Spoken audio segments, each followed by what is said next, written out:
नमस्कार। लोकसभा चुनाव के परिणाम आए 2 दिन हो गए हैं, लेकिन चुनाव परिणामों का असेसमेंट अलग अलग तरीके से हो रहा है। झारखंड में लोकसभा चुनाव के दौरान एक नई पार्टी का उदय हुआ। ऐसी पार्टी जिसको मान्यता अब तक चुनाव आयोग ने नहीं दिया है, लेकिन उस पार्टी के समर्थित उम्मीदवारों के चुनाव परिणामों ने न केवल राज्य को बल्कि देश भर में झारखंड के लोगों को चौंकाया है। हमारे साथ सनी सरद मौजूद हैं। दरअसल मैं बात कर रहा हूं जयराम महतो की पार्टी जेकेएलएम की।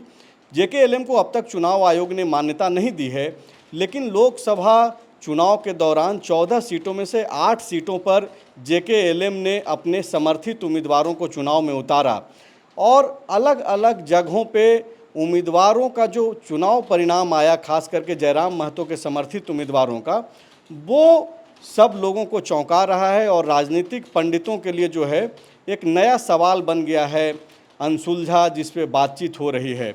सनी से एक एक करके समझते हैं कि एक ऐसी पार्टी जिसको लेकर के चुनाव से पहले इस तरीके की चर्चा नहीं हो रही थी, चुनाव परिणाम के बाद जो है पूरे राज्य भर में चर्चा हो रही है। अलग अलग जगहों पे, चौक चौराहों पे, चाय के दुकानों पे जयराम महतो बड़ा फैक्टर बने हैं।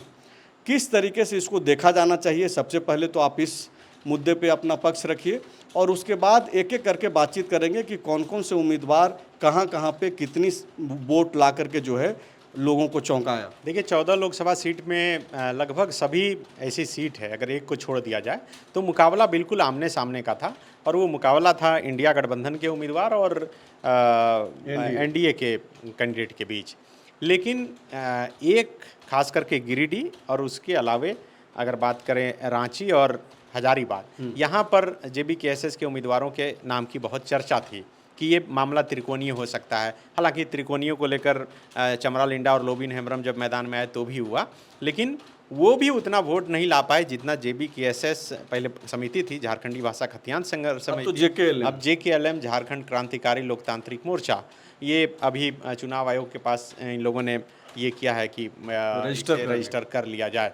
तो ये उम्मीदवार जिस तरह से 8 सीट पर इन्होंने उतारा, पहले तो जयराम महतो को ही बहुत कम आंका जाता था मीडिया के लोगों के तरफ से भी, और ये कि भाई ठीक है इनके पास भीड़ जाती है, लेकिन ज़्यादातर वैसे लोग हैं जो या तो वीडियो बनाने के लिए यूट्यूब और इंस्टाग्राम पर सब्सक्राइबर और फॉलोअर बढ़ाने वाले ज़्यादातर लोग जाते हैं। दूसरी बात ये भी चर्चा हुई कि सभी लोग, मतलब जितने झारखंड के हैं, खास करके जिन जिन सीटों पे ये लड़ रहे हैं, वही भीड़ सभी एक ही भीड़ सभी जगह जाती है। लेकिन आप देखिए कि जयराम महतो खास करके 3,47,000 से अधिक वोट लाकर उन्होंने कई मिथक को तोड़ा। एक मिथक तो वो कि भाई जो भीड़ मेरे साथ दिख रही है वो भीड़ वोट भी है। दूसरा मिथक ये कि जयराम महतो के नाम के साथ हमेशा ये जोड़ा गया कि वो सिर्फ महतो के नेता बनकर उभर रहे हैं, महतो के लोग ही उनके साथ हैं। लेकिन आप गिरिडीह लोकसभा सीट में जो अलग अलग तरीके से आंकड़े दिए जाते हैं कि करीब 2.5 लाख के आसपास या 2 लाख के आसपास महतो वोटर हैं, लेकिन 3,47,000 वोट आ जाना, इसका मतलब है कि इस बैरियर को भी वो तोड़कर वोट प्राप्त किए हैं। तब जबकि तीनों उम्मीदवार जो प्रमुख उम्मीदवार थे वो महतो जाति से थे। इसका मतलब ऐसा नहीं है कि अगर महतो 3 लाख भी होंगे तो 3 लाख के 3 लाख जयराम महतो को मिल गया होगा।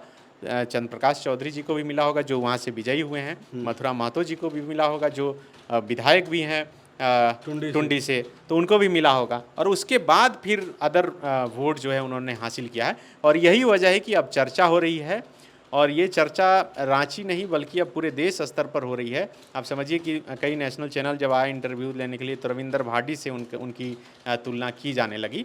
तो अब सिर्फ जयराम महतो तक ये सीमित नहीं रहा। लेकिन एक जो महत्वपूर्ण बात आप बोल रहे हैं सनी, कि जयराम महतो और उनकी पार्टी के साथ एक चीज़ जो चस्पा किया जाता रहा कि ये सिर्फ कुर्मियों की भीड़ इनके पीछे है, और अगर इन्हें वोट मिलेगा भी तो कुर्मी जातियों का वोट मिल सकता है ज़्यादा से ज़्यादा।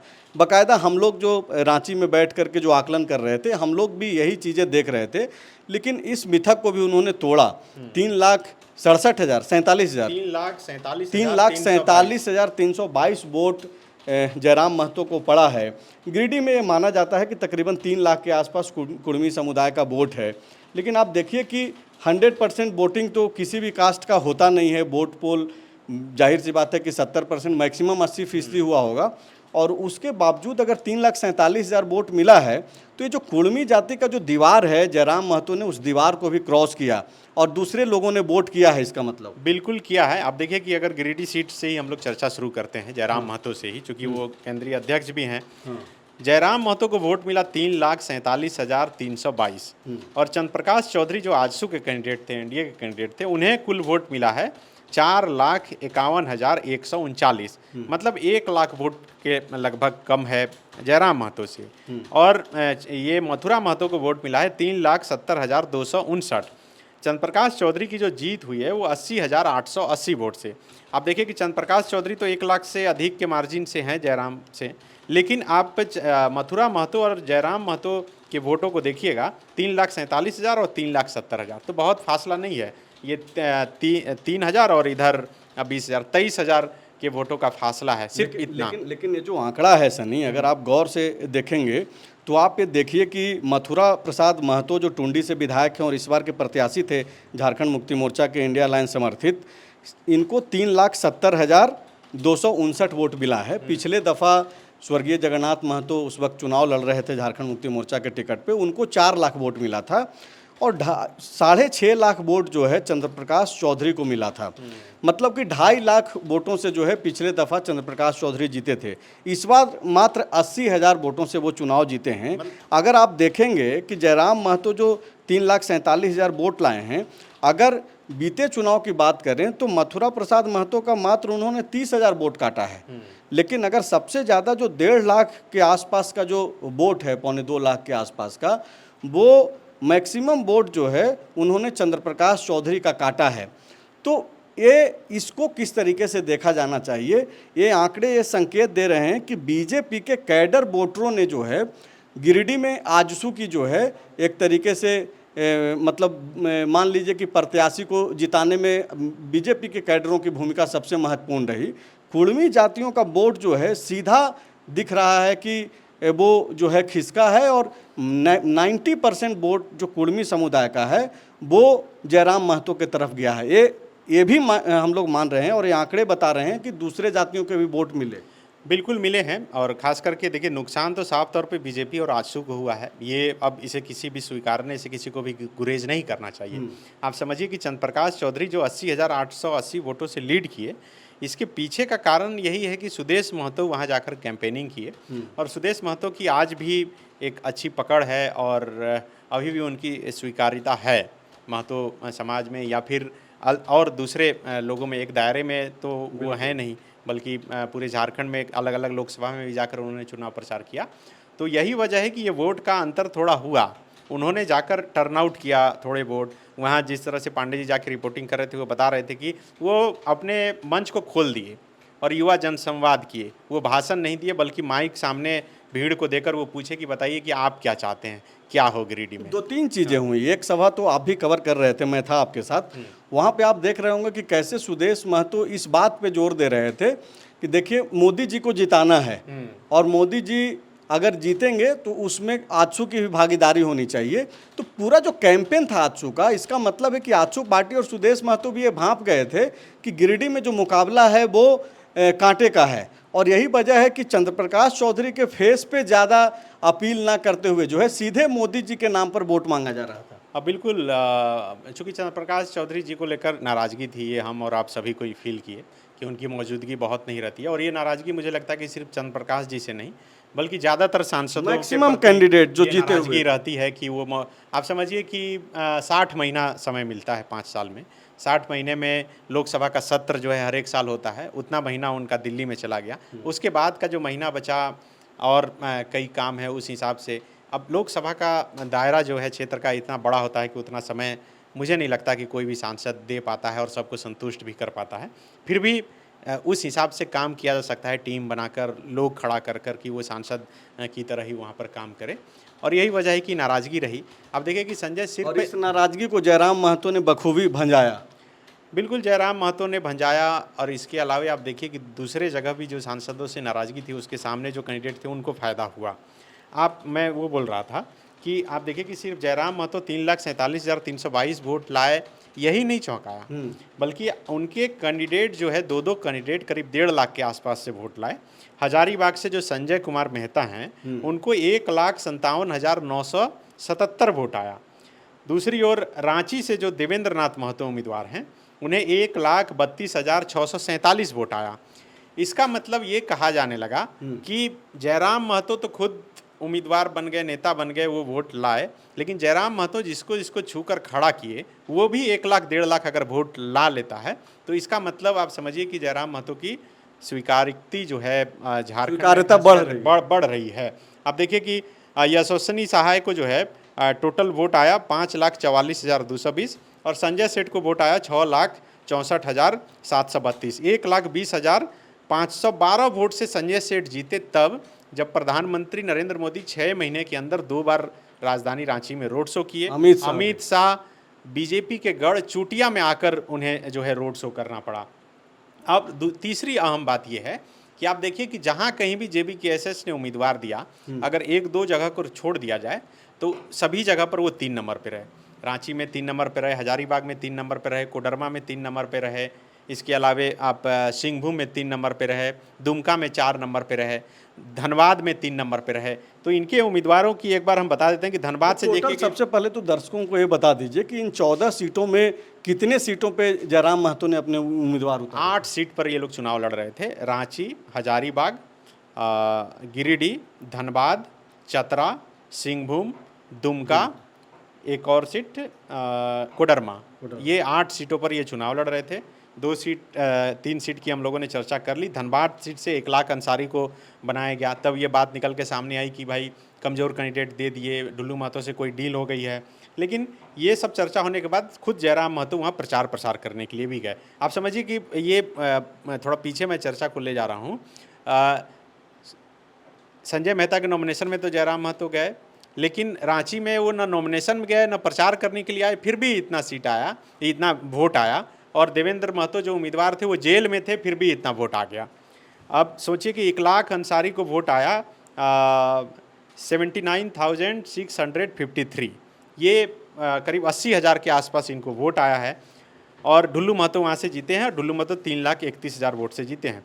कोडरमा सीट से मनोज यादव कैंडिडेट थे, मनोज यादव को भी 28,612 वोट आया है। वहाँ से अन्नपूर्णा देवी जीती हैं 3,77,000 वोट से। सिंहभूम सीट से जो सबसे पहले उम्मीदवार नाम की घोषणा हुई थी, दामोदर सिंह हांसदा, जो हो जनजाति से हैं, उन्हें 44,292 सीट आया। समझिए कि उस इलाके में भी जहाँ पर पूरी सरकार कैंप कर रही थी, दामोदर हांसदा जो है 44,000, इनको आंका जा रहा था कि 10,000 15,000 वोट ये लाएंगे।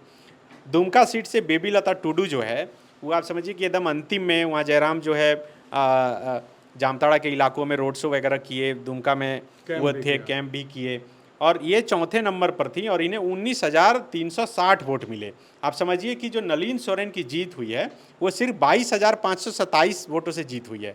और इसलिए ज़्यादातर लोग चर्चा कर रहे हैं कि आप देखिए कि जीतने वाले का और जयराम महतो की पार्टी के कैंडिडेट का जो आंकड़ा है वो देखिएगा तो लगेगा कि इनकी वजह से ही ज़्यादातर सीटों पर जो है दूसरे को, किसी को जीत हो गया, ये आकर वोट काटे। चतरा सीट के कैंडिडेट को जो है दीपक कुमार गुप्ता थे, 12,566 वोट इन्हें मिला। चतरा से कालीचरण सिंह जो है जीते हैं 2,20,959 वोट से। तो ये तो एक आंकड़ा हो गया, और यही आंकड़ा जो है लोगों को चौंका रहा है कि आखिर इतना वोट जो है वो कैसे प्राप्त कर लिए। ये तो एक डाटा हो गया, दर्शकों को, ज़्यादातर लोगों को मालूम भी होगा, या फिर जो दर्शक अभी पूरा इलेक्शन को लेकर के एक्टिव नहीं थे वो अब जान जाएंगे। लेकिन जयराम महतो से ज़्यादातर लोग जो है अब वाकिफ़ हैं, उनको मालूम है कि आंदोलन से उपजी हुई एक पार्टी है। पहले आंदोलन में लोग गए, भाषा आंदोलन से शुरू हुआ, फिर स्थानीयता को लेकर के, और बाद में जो है ये लोग राजनीति में आ गए हैं।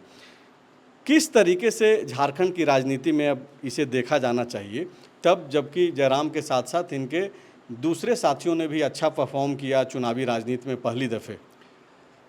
देखिए यहाँ पर अब जो लोकसभा चुनाव में जो तस्वीर बनी, एक तो इंडिया और एनडीए, मतलब बीजेपी और आजसू को एक मान लीजिए, वो एक ही, अभी चूँकि 6 महीने के अंदर जो है यहाँ पर विधानसभा का चुनाव होना है, और जयराम महतो की पार्टी यही कहकर मैदान में आई थी कि हम लोग एक प्रैक्टिस मैच खेलने के लिए उतरेंगे और एक तैयारी भी करेंगे। तो लोकसभा चुनाव लड़ने से फ़ायदा ये हुआ कि हर ब्लॉक में इनका कैडर जो है वो तैयार हो गया, कार्यकर्ता तैयार हो गया, पोटेंशियल पता चल गया कि किस कैंडिडेट में कितना पोटेंशियल है। ये भी पता चल पाया कि हम बूथ मैनेजमेंट कितना कर पाएंगे, कितना कर सकते हैं, कहाँ कमी रह गई। और तीसरा ये भी कि भाई जनता क्या सचमुच में हम लोगों के साथ जुड़ी है कि या ऐसे ही भीड़ जो है वो सुनने के लिए आ रही है। तो इन टेस्टों में तो ये पास हो गए। अब इनके पास एक विधानसभा चुनाव की तैयारी में जिस तरह से आगे बढ़ रहे हैं, तो एक तरफ एनडीए और एक तरफ इंडिया है, तो आप समझ लीजिए कि दो ही दल है। तो एक तीसरा ऑप्शन यहाँ की जनता को अगर जयराम महतो की पार्टी जो है यहाँ पर चुनाव लड़ती है, आप समझिए कि पहले जेवीएम बाबूलाल मरांडी की पार्टी थी, तो ये बाबूलाल मरांडी इधर आ गए, जेवीएम का अपना विलय कर दिए। तो उसके बाद एक ऑप्शन की कहीं ना कहीं तलाश थी और मुझे लगता है कि उस ऑप्शन को पूरा करेंगे। आप देखिए कि लोकसभा चुनाव और विधानसभा चुनाव दोनों का मूड और मिजाज बिल्कुल अलग होता है। अब जो है आज से ही ये लड़ाई जो है शुरू हो गई। आप देखिए राजभवन के पास जो है प्रदर्शन शुरू हो गया। जो व्यावसायिक शिक्षक हैं वो धरना पर बैठे हैं कि भाई हम लोगों की मांग मानी जाए। अभी छात्र जो है फ़ोन करके बोल रहे हैं कि सीजीएल की परीक्षा के लिए जो है अब आप लोग आवाज़ उठाइए, और वो लोग शायद 11 तारीख पालिका का कुछ मसला है, विद्यार्थी लोग फ़ोन कर रहे हैं। बिल्कुल। और वो जो है 11 तारीख को शायद जेएसएससी कार्यालय के बाहर भी छात्र पहुंचने वाले हैं कि फिर से जेएसएससी सीजीएल जिसका पेपर लीक को लेकर इतना हंगामा हुआ, उस परीक्षा को कंडक्ट कराना चाहिए। तो सरकार के सामने तो ये चुनौती है कि जल्द से जल्द अधिक से अधिक रोजगार दे, नहीं तो फिर वो सरकार गिर जाएगी जो अब तक केंद्र की सरकार को घेरती रही इस चुनाव में। दूसरा अब है कि भाई अब युवा किसके तरफ जाएं, बीजेपी के तरफ जाएंगे या फिर जयराम महतो जो ऑप्शन बनकर उभरेंगे उनकी तरफ जाएंगे, या फिर चुनाव से पहले जयराम महतो किसी पार्टी के साथ साठगांठ कर लेंगे। अब तो ये फिर आगे पता चल पाएगा। लेकिन ये तो भविष्य के कई सवाल हैं, उसका जवाब तो वक्त ही देगा। लेकिन ये चुनौती किसके लिए बन करके उभर रहे हैं? ये जो आंकड़े दिख रहे हैं, जो नुकसान पहुंचा है, वो तो ज़्यादातर एनडीए को ही नुकसान दिख रहा है। बिल्कुल, ये एनडीए को नुकसान है, भाजपा और आजसू दोनों को नुकसान है। आजसू मजबूती के साथ भाजपा के साथ हैं, एनडीए घटक दल में शामिल है। आप कल देखिए कि जब बैठक हुई एनडीए की तो वहाँ आजसू के अध्यक्ष सुदेश महतो मौजूद रहे, मिले भी प्रधानमंत्री से, गृह मंत्री से उन्होंने मुलाकात की। तो ये नुकसान, चूँकि देखिए कोर वोटर जो है ये तो महतो जाति का अगर खाली माना जाए तो वो ज़्यादातर आजसू के तरफ ही उनका झुकाव रहा है, और अपना नेता जो है सुदेश महतो को ही मानते रहे हैं, अभी भी मान रहे हैं। तो इनके ये पार्टी आने के बाद कहीं ना कहीं नुकसान बीजेपी और आजसू दोनों को है। मतलब ज़्यादातर नुकसान एक तरीके से देखा जाए तो आजसू को ही है। वो कुर्मी समुदाय जो सीधे सुदेश महतो से कनेक्ट करता था, वो कहीं और भी अपना नेता तलाश रहा है। हालांकि गिरिडीह का जो चुनाव है, उसका जो परिणाम है, वो कहीं ना कहीं फिलहाल राहत दिया सुदेश महतो को, आजसू पार्टी को। लेकिन सामने एक चुनौती जरूर खड़ी हो गई है। बिल्कुल, राहत तो दिया कि भाई वो जीत कर दिखाए, इतनी लड़ाई और इतना सब कुछ होने के बाद। और जनता का मन और मिजाज जो है हमेशा एक सा नहीं रहता है। आप देखिए कि बाबूलाल मरांडी जब बीजेपी से अलग होकर पार्टी बनाए थे, तब वो झारखंड की ज़्यादातर सीटों पर उनका जो कैंडिडेट है वो दूसरे नंबर पर आया था, और ऐसा लगा कि थोड़ा सा और मेहनत होता तो वो सरकार बना लेते। लेकिन आप समझिए कि उसी बाबूलाल मरांडी की पार्टी की क्या गति हो गई 2019 चुनाव आते आते। बाबूलाल जीते, प्रदीप यादव जीते, बंधु तिर्की जीते। तो मतलब बहुत मुश्किल से वैसे चेहरे जो जिनका मतलब आप ये बोल रहे हैं कि जयराम महतो के साथ जो लोग खड़े हैं या फिर उनके समर्थित उम्मीदवारों के साथ जो लोग खड़े हैं, वो क्या आगामी विधानसभा चुनाव तक खड़े रहेंगे? ये भी चुनौती जो है जयराम महतो के साथ है। बिल्कुल है, चूँकि देखिए एक उम्मीद के साथ लोग जुड़े हैं। 2-3 फैक्टर है जो जयराम महतो और उनकी पार्टी के और जितने लोग हैं उनके साथ कनेक्शन बनाता है। एक है कि झारखंडी सोच और झारखंड की बात। दूसरा है कि जिस तरह से वो लड़ाई लड़ते हैं, आप देखिए कोई भी एक साधारण गरीब परिवार का लड़का, साधारण परिवार का है, वो एक कनेक्ट करते हैं गरीब परिवार के लोग। दूसरा है कि कहीं फैक्ट्री या फिर कोई प्लांट है, उसमें कोई मुआवजा मिलने में लेट होता है तो वहाँ पर जाकर इनका प्रोटेस्ट होता है। अभी बता रहे थे कि अब तक 16 करोड़ रुपए से अधिक मुआवजा वो लड़कर दिलवा चुके हैं। तो लोगों को लग रहा है कि आज का जो पॉलिटिकल सिस्टम हो गया है, वो जो एसी कमरे में बैठकर, एसी गाड़ी में बैठकर जो एक कल्चर डेवलप हुआ है, उस कल्चर को तोड़ते हुए कोई ज़मीन पर उतरकर अगर काम कर रहा है तो उस हिसाब से हमको जो है सोचना चाहिए। आप देखिए कि आपको याद होगा कि मतलब सनी, आप एक बहुत दूसरे तरफ जो इंगित कर रहे हैं, और ये बड़ी बात है कि जयराम महतो ने एक संदेश दिया है उन नेताओं को, उन पार्टियों को जो बंद कमरे में जो है खुद को बैठ करके और तय करते हैं कि कैसे कहाँ पे क्या समीकरण के तहत चुनाव जीता जाए, साधा जाए। उनको अब दरवाजे खोलने पड़ेंगे। अगर आपको जयराम महतो चुनौती दिख रहे हैं तो उनसे लड़ने के लिए आपको अपना दरवाज़ा भी खोलना पड़ेगा। एकदम आप लोगों के बीच में आपको रहना पड़ेगा। बिल्कुल, ये एक मैसेज ही है और बहुत अलार्मिंग मैसेज है। आप समझिए कि रांची जो सबसे सुरक्षित सीट है और यहाँ पर भी संजय सेठ चुनाव परिणाम से पहले प्रेस कॉन्फ्रेंस करके अगर कहें कि भाई बीजेपी के वोटरों का लिस्ट से नाम हटा दिया गया, चूँकि संजय सेठ शुरू से मान के चल रहे थे कि 2 लाख 2.5 लाख वोट से हम इस बार जीतेंगे, जो इनका समीकरण था भाजपा के, खास करके चूँकि गढ़ माना जाता है। लेकिन संजय सेठ की स्थिति तब खराब खुद वो मानने लगे कि भाई उनको पता चला कि 1 लाख जो है शहरी वोटरों का जो है लिस्ट से नाम ही गायब हो गया है और पहले ही ये चर्चा हो गई कि 1 लाख ये से तो अधिक दावा वोट संजय सेठ की संजय तरफ से सेठ किया का, गया ना, हाँ। इसका कोई ठोस दावा मैं तो वही है नहीं। बोल रहा हूँ और वो जो खुद एनालिसिस कर रहे थे और दूसरा है कि वो ये मान के चल रहे थे कि 1 लाख के आसपास वोट जो है देवेंद्र नाथ महतो जो JBKSS जयराम महतो की पार्टी के मतलब कि उम्मीदवार अगर बनाए गए। देवेंद्र नाथ महतो जेल में नहीं होते, आखिरी समय में वो जेल से नहीं निकलते और उनको लंबा समय मिल जाता, तो संजय सेठ के लिए राहें जो मुश्किल हो जाती। बिल्कुल, इसका दोनों तरीके से एनालिसिस किया जा सकता है कि जेल जाने के बाद और हो सकता है कि वोटरों में थोड़ा गुस्सा आया हो, जिस तरह से हम लोग चर्चा करते हैं कि हेमंत सोरेन के जेल जाने के बाद फ़ायदा हुआ बीजेपी को। लेकिन उससे पहले देवेंद्र नाथ महतो जो है रांची के ग्रामीण इलाकों में घूम चुके थे। आप देखिए कि कई सिल्ली और ईचागढ़ से खास करके बहुत वोट मिला उन्हें, उन इलाकों से बहुत नाराज़गी थी, हम लोग गए भी थे कवर करने के लिए।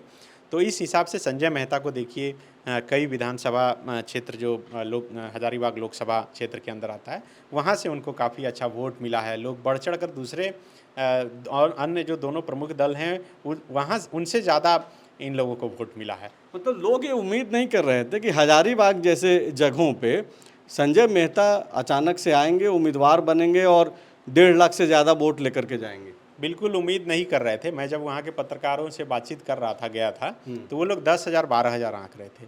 वो संजय मेहता को वो संजय मेहता देख रहे थे कि जब बरही से विधानसभा चुनाव लड़े थे, शायद 2,000 या 1,200 के आसपास उन्हें वोट मिला था। तो कई सीनियर पत्रकारों ने कहा कि उस समय 1,200 मिला था, इस बार लग रहा है कि 12,000 आ जाएगा। तो मुझे तो लग रहा था कि नहीं, वोट आएगा। एग्जैक्ट संख्या तो किसी को, हम लोग को भी नहीं पता था। लाख के आसपास तो हम लोग भी फील कर रहे थे कि हजारीबाग में उतना वोट तो आ जाएगा। तो मैं बोला कि नहीं, मुझे लग रहा है कि ज़्यादा हो सकता है कि आए। लेकिन जिस दिन वोटिंग थी उस दिन उसी पत्रकार से बातचीत हो रही थी, मैंने फ़ोन किया कि क्या स्थिति है, क्या लग रहा है। तो उन्होंने बहुत आश्चर्यजनक तरीके से बताया कि मैं हजारीबाग के ही बीजेपी के गढ़ वाले बूथ पर था और वहाँ से संजय मेहता लीड कर रहे थे। तब उन्होंने एक्सेप्ट किया कि अब पूरा समीकरण गड़बड़ा सकता है, संजय मेहता को कितना वोट आएगा अब ये कहने की स्थिति में हम नहीं हैं। वही स्थिति देवेंद्र नाथ महतो के साथ हुई, खास करके 3 लोगों को जो 1 लाख से अधिक वोट लाए। इन लोगों ने तो खुद को स्थापित किया जयराम महतो के नाम, उनकी पार्टी के साथ ही, लेकिन अपने चेहरे के दम पर भी इन्हें वोट मिला, अपने कम्युनिकेशन स्किल्स के दम पे भी वोट मिला। तो इस हिसाब से कहा जा सकता है कि लोकसभा के चुनाव में भले ही इनकी जयराम महतो की पार्टी कोई सीट नहीं जीत पाई, लेकिन कई नए चेहरे, कई नए नाम जो है इस राज्य को मिले हैं युवा चेहरे के तौर पे। बिल्कुल। और जयराम महतो की पार्टी में अगर आप देखें कि अगर कोई कम्युनिकेशन लेवल में जो नेता अच्छा बोलता हो, दिखता हो, पहनावा अच्छा हो, तो जाहिर सी बात है कि संजय मेहता इस लिहाज से भी चर्चा में रहते हैं और लोग ये मानते हैं कि भाई अच्छा रिसर्च करके उनको मालूम है, तकनीकी तौर पे भी बहुत मजबूत हैं। लेकिन सनी, ये ठीक है कि हम लोग आंकड़ों पे बातचीत किए और जयराम महतो को लेकर के जो चीज़ें हुई उस पर भी बातचीत किए। एक जो दर्शक जो झारखंड के नहीं हैं, जो बाहर के लोग देखते हैं फॉलोअप को, उनको ये समझाना बेहद ही ज़रूरी है कि आखिरकार जयराम महतो में ऐसा क्या है जो अचानक से बगैर किसी संसाधन के, बगैर पार्टी के कोई सिंबल मिले हुए, अचानक से एक लड़का जो है पहले आंदोलन में कूदता है और उसके बाद जो है चुनाव में आने के बाद जो है इतना बड़े संख्या में लोगों का सपोर्ट मिल जाता है। मुझे लगता है कि सबसे बड़ी वजह एक झारखंडी सेंटिमेंट ही है और उस सेंटिमेंट को इन लोगों ने टच किया है और लोग उसी से जुड़े हैं। मैं मधुपुर में था और मधुपुर रेलवे स्टेशन पर लोगों से वॉक्स पॉप कर रहा था, बातचीत कर रहा था। तो स्टेशन से बाहर जो लोग निकल रहे थे, ज़्यादातर लोग कलकत्ता से और कहीं से आ रहे थे। उसमें एक अधेड़ उम्र के मुस्लिम व्यक्ति थे, वो वोट डालने जा रहे थे गिरिडीह में। वो बताया कि हम वोट डालने के लिए जा रहे हैं और उन्होंने जो एक नारा जयराम महतो का चल रहा था कि 18 नंबर गैस सिलेंडर इस बार इस बार टाइगर संसद के अंदर। ये डायलॉग मुझे बड़ा आश्चर्य लगा कि जो व्यक्ति कलकत्ता में मजदूरी कर रहा हो, काम कर रहा हो, वो वोट डालने जा रहे हैं और वो ऐसा वो सिर्फ जयराम महतो को वोट देने गिरिडीह पहुंचे। मुझे ऐसा लगा, जैसा कि वो बताया कि चूंकि एक दिन पहले उनसे मुलाकात हुई थी और वो बोले कि वोट डालने के लिए ही हम जा रहे हैं।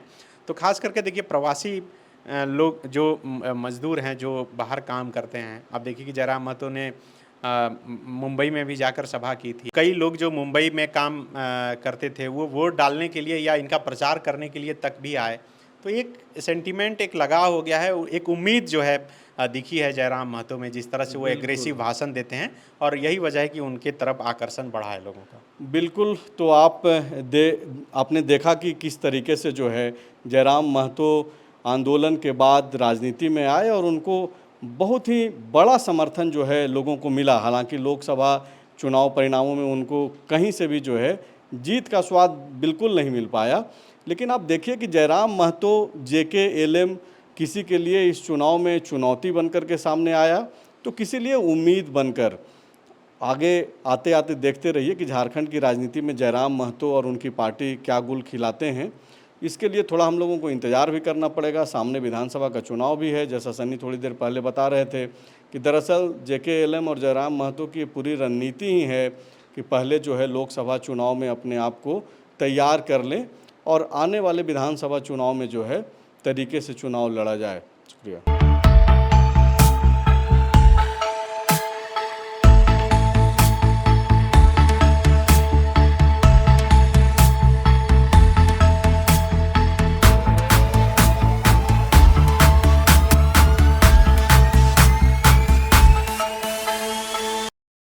बायोम मेडिकल प्रिपरेशन का एकमात्र संस्थान जहां है complete digital classrooms, individual doubt counters, video lectures, student tracking system, library facility, 100% result oriented rankers batch, study package and class notes in PDF।